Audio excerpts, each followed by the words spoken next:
اس لیے کہ ہم نے وہ بیسکس جو دین کی جو تھیں، جس کا ہمیں بڑی تاکید کے ساتھ حکم دیا گیا، بڑی سختی کے ساتھ ہمیں آرڈر کیا جا رہا ہے کہ خبردار اس کو نہیں چھوڑنا، یہ کرنا بہت ضروری ہے، وہ عمل ہم چھوڑ کر ہم صرف اور صرف ان فرائض کو پورا کرنے کے چکر میں پڑ گئے کہ صرف نماز، روزہ، حج، زکوٰۃ یہ دین ہے. نہیں.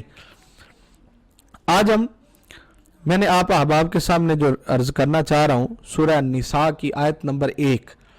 اللہ رب العزت نے آغاز ہی اس سورت کا جو کیا، اور اس کا سب سے پہلے اس کے نام کو اگر دیکھا جائے تو النساء، نساء عورتوں کو کہتے ہیں، عربی میں جمع النساء کی ہے، یعنی عورتیں، عورتوں کو اور نساء کہتے ہیں. اور اس میں اللہ پاک نے جہاں عورتوں کے احکامات کے متعلق حکم فرمایا، وہاں پر اور بھی بہت سارے احکامات عطا فرمائے، اور شروع یہاں سے کیا. فرمایا بسم اللہ الرحمن الرحیم، یا ایھا الناس، اے لوگو. اب اس میں اللہ پاک نے خطاب فرمایا، یہ نہیں فرمایا یا ایھا الذین آمنوا، اے ایمان والو، مومنوں کو نہیں مخاطب فرمایا. اسی طرح عبادت گزاروں کو مخاطب نہیں فرمایا، صرف مسلمانوں کو مخاطب نہیں فرمایا، بلکہ فرمایا یا ایھا الناس. اور قرآن مجید میں جہاں کہیں بھی الناس کہہ کر پکارا گیا ہے، اس سے مراد وہ کل انسانیت ہے، کل عالم ہے، کہ جتنے بھی انسان ہیں اس دنیا کائنات میں، خواہ وہ اس کو رب مانتے ہیں یا نہیں مانتے، وہ اس کو سجدہ کرتے ہیں یا نہیں کرتے، اس کی عبادت کرتے ہیں یا نہیں کرتے، یہ مسئلہ بعد میں ہے.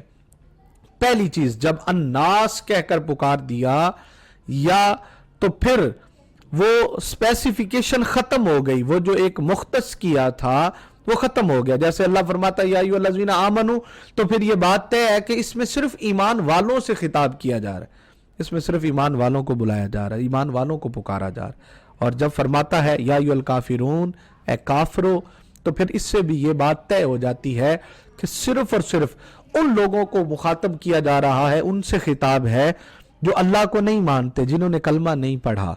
اور اسی طرح جب اللہ فرماتا ہے یا ایھا المنافقون، اے منافقو، تو پھر منافقین کی جب بات ہوتی ہے تو پھر بھی ایک طبقہ مختص کر دیا جاتا ہے. لیکن جب فرمایا یا ایھا الناس، اے لوگو، تو پھر تمام طبقات کی تفریق کر دی گئی، تمام طبقات ختم ہو گئے. اب ہر انسان، روئے انسان اس زمین پر، تمام انسانوں سے اللہ خطاب فرماتا ہے. تو اللہ کریم نے اس آیہ مبارکہ میں یعنی سورہ النساء کی آیت نمبر 1 کا آغاز کرتے ہوئے فرمایا یا ایھا الناس، اے لوگو. اگلا حصہ جو فرمایا تقو، فرمایا ڈرو، ربکم، اپنے رب سے، یعنی اگلا حکم اپنے رب سے ڈرنے کا ارشاد فرمایا. فرمایا خبردار ڈرو اپنے رب سے، ربکم، جو تمہارا رب ہے. اب ہر شخص کو بتایا جا رہا ہے، اب یہ تفریق ختم ہو گئی کہ کوئی اس کو مانتا ہے کہ نہیں مانتا، یہ بات الگ ہے. کوئی اس کو رب نہ مانے، یہ بندے کا فالٹ ہے. لیکن یہ بات تو طے ہے نا کہ اللہ اس بندے کا رب ہے، اس کا خالق ہے. بندہ نہیں مانتا تو نہ مانے، بٹ خالق تو مانتا ہے نا. رب کو تو پتہ ہے کہ یہ میری مخلوق ہے. اور اللہ کریم تو اپنی مخلوق کے ساتھ خطاب فرماتا ہے نا، بار بار اس کو ہدایت دینے کے لیے، اس کو راہ دکھانے کے لیے، اس کو تقوی، طہارت، پاکیزگی، اچھائی کے راستے کی طرف گامزن کرنے کے لیے اللہ کریم اس بندے کو بار بار راستہ دکھاتا ہے. تو یہاں بھی فرمایا یا ایھا الناس تقو، اے لوگو ڈرو اپنے رب سے، ربکم، جس نے جو تمہارا رب ہے، الذی خلقکم. پھر اگلے حصے میں یہ بھی فرما دیا کہ جس نے تمہیں پیدا کیا ہے، یہ وہ رب ہے اے لوگو جس نے تمہیں پیدا کیا ہے. یعنی پورا اپنا انٹرو دے کر اللہ پاک نے لوگوں سے خطاب فرما کر کہ لوگو جس نے تمہیں پیدا کیا ہے وہ رب تم سے خطاب کر رہا ہے، خطاب فرما رہا ہے. سنو، جس نے تمہیں خلقکم، تمہیں پیدا کیا، من نفس واحد، یعنی ایک جان سے. تم تنہا تھے، یعنی آدم علیہ السلام ایک واحد انسان ہے جسے اللہ پاک نے ڈائریکٹ تخلیق فرمایا، اور پھر جناب آدم علیہ السلام سے آگے مخلوقات میں انسانیت کو پیدا کیا. جناب حوا بھی حضرت آدم علیہ السلام کی پسلی سے تولد ہوئی. آپ سو رہے تھے تو ان کی دائیں پسلی سے حضرت حوا علیہ السلام کو پیدا کیا گیا. تو جناب آدم علیہ السلام کے متعلق احادیث مبارکہ میں آیا کہ جب انہوں نے اس کو دیکھا تو ان کے اندر جناب حوا کے لیے انسیت پیدا ہوئی اور جناب حوا کو جناب آدم کے لیے انسیت پیدا ہوئی. تو اللہ پاک نے ان کو پیدا کیا نفس واحد یعنی آدم علیہ السلام سے اللہ کریم نے جناب حوا کو پیدا فرمایا اور لوگوں کو خطاب کر کے بھی تعارف بھی یہی دیا، یا ایھا الناس، اے لوگو، جو تم سے خطاب کرنے جا رہا ہے وہ تمہارا رب ہے. اور کون رب ہے؟ جس نے تمہیں پیدا کیا ہے. کیسے پیدا کیا ہے؟ نفس واحد سے، یعنی ایک شخص، ایک تنہا انسان کو پیدا کرنے کے بعد اللہ نے تمہیں پیدا کیا اور فرمایا وَخَلَقَ مِنْهَا، اور پھر ان میں سے یعنی اس ایک سے پھر اللہ نے تمہارے لیے بنا دیا زوجہا، کہ تمہارے لیے جوڑے بنا دیے. وَبَثَّ مِنْهُمَا رِجَالًا كَثِيرًا، پھر اللہ پاک نے پھر اس میں سے تمہارے لیے انسانوں کو، مردوں کی کثرت پیدا کر دی، پھر کثیر تعداد میں مرد ہوئے، وَنِسَاءً، اور پھر عورتیں، اور کثیر تعداد میں اس میں مرد اور عورتوں کی پھر وسعت ہوتی گئی، وہ بڑھتے چلے گئے. اب یہاں تک تو انسان کو اللہ پاک نے اپنے رب ہونے کا انٹرو دیا، تعارف دیا. اللہ پاک نے تعارف کروایا انسان کو کہ اے لوگو خبردار، اب میرے سے ڈرو. کیوں ڈرو؟ کیونکہ میں تمہارا رب ہوں. اور کون سا رب ہوں؟ جس نے میں نے تمہیں پیدا کیا ہے، ایک جان سے پیدا کیا ہے، پھر تمہیں کثیر الرجال بنایا، یعنی کئی مرد بنا دیے، مردوں کی کثرت کر دی، وکثیر النساء، یعنی عورتوں کی کثرت کر دی، تمہیں بنا دیا. اب فرمایا اور پھر جب یہ کثرت ہو گئی، تمہیں یہ بات سمجھ آ گئی، یہ معاملہ طے ہو گیا، تمہاری بات یہ طبیعت میں راسخ ہو گئی کہ تم مان جاؤ، جب یہ تسلیم کر لو گے کہ رب اللہ ہے، اللہ پیدا کرنے والا ہے، اس نے پیدا کیا ہے ہمیں ایک جان سے، ایک روح سے، ایک جسم سے. جب پیدا کیا ہے تو ہمیں اس نے اتنی کثرت دی. اب اگلے حصے میں خالق کائنات فرمایا واتقوا اللہ، اور تم پھر ڈرو اپنے رب سے، اپنے رب کا تقوی اختیار کرو. لوگو تقوی اختیار کرو، پرہیزگاری اختیار کرو، ڈرو. کیسا تقوی اختیار کریں؟ فرمایا الذی تساءلون بہ، فرمایا اس دن سے بھی اپنے رب سے ڈرو جس دن وہ تم سے سوال کرے گا، وہ پوچھے گا. اب یہ یہاں ناظرین رک کر یہ سوچنے کی بات ہے، کتنا خوبصورت خطاب فرما رہا ہے رب کائنات. اب آغاز کیا فرمایا؟ اللہ نے فرمایا لوگو ڈرو میرے سے. کیوں؟ میں تمہارا رب ہوں جس نے تمہیں پیدا کیا، جسد واحد سے پیدا کیا، ایک روح ایک جان سے پیدا کیا. جب ایک جان اور ایک روح سے رب نے پیدا کر کے اپنا پورا تعارف کروا دینے کے بعد کہ ایک جان سے کثیر تعداد میں تمہیں پیدا کر دیا، جب تعارف کروا دیا تو پھر فرمایا اس دن سے ڈرو. کس دن سے؟ کیا اس دن سے ڈریں جس دن نماز کا سوال ہوگا؟ ہاں وہ بھی سوال ہوگا، معافی نہیں ہے، پوچھا جائے گا. کیا اس دن سے ڈریں جس دن روزوں کا حساب ہوگا؟ ہاں ان کا بھی ہوگا، معافی نہیں ہے، پوچھا جائے گا. کیا اس دن تم سے پوچھا جائے گا؟ اس دن سے ڈرو جس دن پوچھا جائے گا کہ طاقت تھی زکوٰۃ نہیں دی. ہاں پوچھا جائے گا، اس سے بھی انکار نہیں ہے، اس کا بھی حساب دینا ہوگا. ہمت تھی، اسباب تھے، وقت تھا، حج نہیں کیا تو پوچھا جائے گا. ہاں فرمایا اس سے بھی پوچھا جائے گا اس بارے میں. لیکن یہاں جو اتنا بڑا تعارف اللہ کریم نے اپنی ذات کا کروانے کے بعد فرمایا کہ اس دن سے ڈرو جب میں تم سے سوال کروں گا. باری تعالیٰ کس بارے میں تو ہم سے سوال کرے گا؟ تو فرمایا لوگو ارحام، یعنی تمہارے خونی رشتوں کے متعلق میں تم سے سوال کروں گا. اللہ پوچھے گا کیا میں نے تمہیں، نماز تو تم نے پڑھ لی، روزہ تو تم نے رکھا، زکوٰۃ تو تم نے دی، حج تو تم نے کی، خیرات بھی کی، تو سخی بھی کہلوایا، تو نے سنتیں بھی ادا کی، داڑھی بھی رکھ لی، سب کچھ کیا. مگر فرمایا وہ جو میں نے تجھے ماں کا رشتہ دیا تھا، کیا ماں سے اس نے سلوک کیا؟ کیا جب وہ بڑھاپے کی حالت میں ماں اور باپ پہنچ گئے تو تم نے ان کے ساتھ کیسا سلوک کیا؟ پھر وہ جو تمہارے رشتے میں بھائی تھے ان کے ساتھ تم نے کیسا سلوک کیا؟ اور پھر وہ جو تمہاری بہن تھی، جو تمہارے خون کا رشتہ تھا، تو نے اس کے ساتھ کیسا سلوک کیا؟ پھر وہ جو تمہاری خالائیں تھیں، تیری ماں کی بہن تھی، ان کے ساتھ کیسا سلوک کیا؟ جو تیری ماں کے بھائی تھے، تیرے ماموں، ان کے ساتھ کیسا سلوک کیا؟ پھر جو تیرے باپ کے بھائی تھے، تیرے چچا، جو باپ کی بہنیں تھیں، پھوپھیاں، ان کے متعلق پوچھا جائے گا کہ کیا ان کے ساتھ سلوک کیا؟ پھر ان کے رشتہ داروں کے ساتھ کیسا سلوک کیا؟ پھر ان کے بچوں کے ساتھ کیسا سلوک کیا، پھر ان رشتوں کے ساتھ تمہارا رویہ کیسا تھا؟ کیا تم اپنی آسانی کے دنوں میں ان کی غربت کو بھول گئے؟ کیا تم اپنے کھانے کے اسباب کے دنوں میں ان کی بھوک کو بھول گئے؟ کیا تمہارے پاس سب کچھ تھا مگر وہ بھوک کو بلکتے رہے، وہ بھوک سے تڑپتے رہے؟ تمہارے پاس سب کچھ تھا مگر تم نے ان کا مداوا نہیں کیا، مگر تم نے ان کی خیر خواہی نہیں کی، مگر وہ بھوکے تھے تم نے انہیں کھانا نہیں پیش کیا، وہ تنگ دست تھے تم نے ان کی تنگ دستی کے اسباب پیدا نہیں کیے، ان کا کیا کیا؟ ان کے ساتھ پوچھا جائے گا۔ فرمایا الارحام، جو میں تم سے سوال کروں گا، یہ جو میں تمہارا رب ہوں جس نے تمہیں جسد واحد سے پیدا کیا، اس دن سے ڈرو جب میں پوچھوں گا کہ رشتوں کا سلوک کیسا تھا۔